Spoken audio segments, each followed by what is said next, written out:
खुलुमबाय गोजोन फुंबिलिनि गासैबो बड'लेण्ड बुब्लिनि अनसायगिरिफोरखौ बरायग्रोबाय। दिनै 16 जुन मंगलबारनि फानजामुथिखौ फरायथिन लादों आं रबिन बसुमतारिया। फानजामुथिनि गिबियाव दं मेष राशि। सुथुरा नोंथांनि माबा मोनसे खहा खालामनो हागौ, सांग्राङै थानांगोन। बृष राशि। माबा गोरोन्थि हाबा मावनायनि थाखाय गोसोआव गिनाय सोमजिनो हागौ, गोसोखौ हमथानांगोन। मिथुन राशि। नखराव मोजां हाबाफारि खुंफुंनो हागौ, दिनै गोथार मिलन जागोन।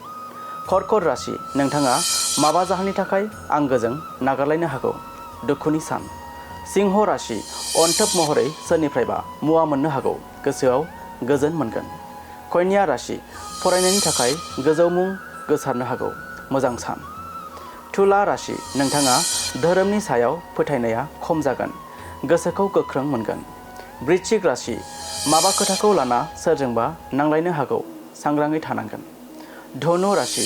नोंथाङा मोजां रादाब मोननो हागौ, गोसोआव रंजाखांनाय फैगोन।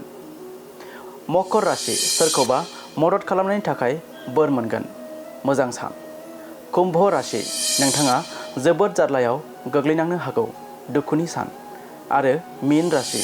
माबा बाथ्राखौ लाना सोरजोंबा दान्थे बिदान्थे जानो हागौ, सांग्राङै थानांगोन।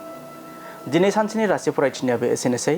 आसा खालामो नोंथांनि दिनैनि साना मोजाङै मोजां थांगोन, बेखौ बड'लेण्ड बुब्लि नखरनिफ्राय मिजिंथिबाय। गोजोन्थों।